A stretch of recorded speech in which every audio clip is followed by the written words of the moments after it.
Today's video again will be focusing on how you as dads in your blended family can make it work and set yourself up for success. So I'll be sharing with you a lot more tips on how you can make it work between you and your partner.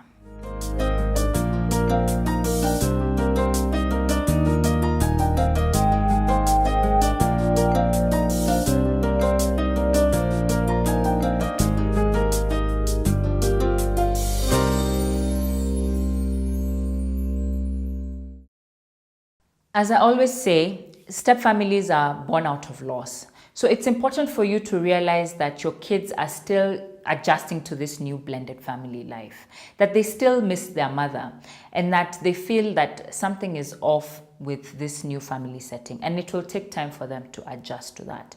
So in the meantime, you need to be their dad. You need to set some time apart to spend with them alone. Not with your new partner, just you and your kids.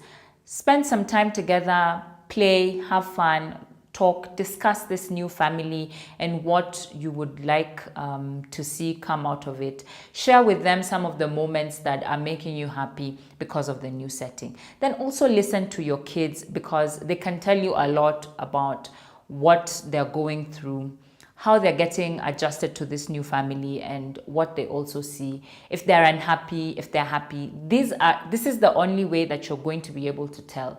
They're not going to reveal these things when you're there with your partner. So make sure that you set some time apart to spend with them separately. And then this also builds the bond between you and your kids, and it makes it stronger. Now, you might not see like this is necessary, because after all, they're your biological kids. But what happens after a separation or death and you bring in a new partner? They tend to see that as a threat. They tend to see your new partner as a threat to the relationship that they already have with you, or the relationship that they have with their mother. So make sure that during this time that you spend together, that you're reassuring them of your love and care and support for them in everything that they do. Let them know that everyone in the family, that's you, your ex, and your new partner, are all working towards the good of them, the children. Another way that you can make this blended family work is by making sure that you always support your wife. Make sure that you're always on the same page when it comes to the kids. Do not contradict her or say anything that is sort of the opposite of what she said or did to the kids. Sometimes there'll be cases where you do not agree with a certain direction that she has taken, or her style of doing some things within the family.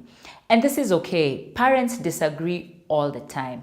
It's how you deal with that disagreement that defines whether you're going to be successful or that you're going to fail. And in a blended family situation, you always need to put your partner in a position where the kids will respect her. And they can only do this if they see the kind of love and support that you have for them. So discuss issues that have to do with the kids, discuss them with your partner, and then come in together and discuss this openly with your children. Use words such as, like my husband used to do this. We would discuss something and then we'd go back to the kids and tell them, he would say, Wendy and I have discussed this and this is what we think we should do. So don't always put it as it's you behind every single decision. The more you get the kids accustomed to the fact that you're a team, the better the chances you have of succeeding, and the better the chances your partner has in succeeding in making this family work. Something else that is very, very important, you need to be able to stand up to your ex. A lot of stepmoms are in this dilemma where they are put in positions where they have to discuss certain things with their partner's ex, and it's not good for them at all. Your ex is your responsibility. You need to make sure that you can sit down with her and talk about the issues that pertain to the family, and especially when it comes to the kids, and agree on a kind of a plan or a way forward when it comes to the children.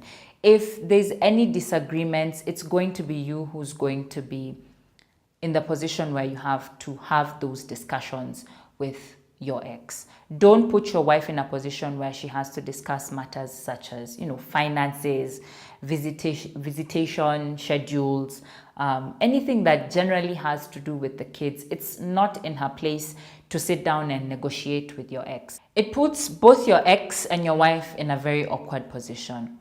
So understand that your wife has no voice when it comes to your ex, and that any communication that needs to be done will be done through you. If they eventually develop a relationship where they can go to each other directly and have a conversation, that's well and good. But before this is established, it's your responsibility to be able to have those conversations on behalf of your family with your ex. Make sure to carve out some time for you and your partner to just get together, have fun, do the stuff that you were doing while you were dating, anything that brings you joy or the stuff that you like to do as a couple. Make sure you set some time apart and do that. Sometimes it can get very consuming for parents to come in and, everyone is focused on the kids and let's make this work, and day in, day out, you're constantly worried and concerned about the well-being of your children, that you forget that you as parents also need to be in a good space and in a good place in order to be able to take care of the children. So make sure you carve out this, special time where you get to spend it just the two of you without the kids. And if you can avoid, discussions that directly touch on the kids, even better, because this gives you time to enjoy each other's company. Something else that you might need to do is also carve out some personal space for yourselves within the home. What happens with biological parents is, because you've been a single dad for so long, your kids are used to sharing the space, just you and them. So stuff like, knocking on a bedroom door, or once you have a partner who is now living with you, things are very different. So you would need to get the kids accustomed to that new setting where they need to respect the spaces that you have created for yourselves as a couple. And the bedroom is really one of the biggest ones. I've had stepmoms complaining of how their kids, their stepkids just, they come, they flung the door open, zero respect for that personal space. This is something that you need to carve out. And again, who is going to send this message out to the kids? It's definitely not the stepmom. It's going to be you as dad, who's going to sit your kids down and let them know that, now we have someone else within the family. We need to accommodate them in one way or another. Another way to do this it's kind of drastic. So depending on what your family situation is, might work, might not work. So it's not a given, but if you can do this, it's definitely worth giving it a shot. If you can find a new home where this is the new place that everyone is accustomed to, as opposed to living in, let's say, the old house where they have all these previous memories of mom and dad being together in that home, even better. If you have a new space where it's new to everyone, so you're creating this space as your own for this family, then even better. But it's not necessary to do that if it doesn't go down well with your other dynamics within the family. You need to create a safe space where your wife can come in and share her own ideas about how the family needs to work or run. Things such as visitation, schedules, school, vacations. These are all things that she'll probably have one or two ideas on how to improve it, to make it better.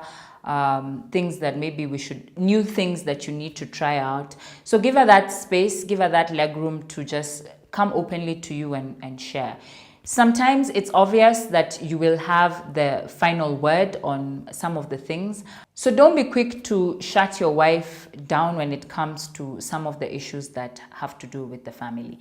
You might be surprised that some of the things that she brings up actually go a long way into ensuring that everyone lives happily.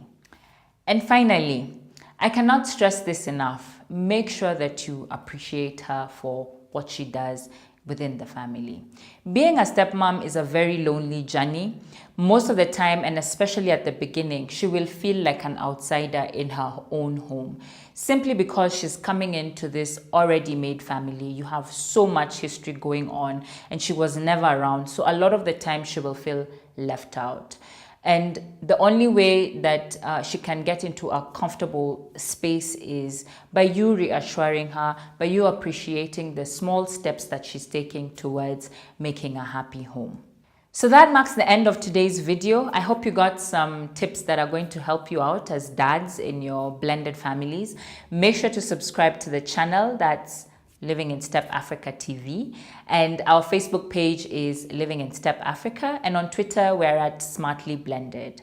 I hope to see you again on the next video.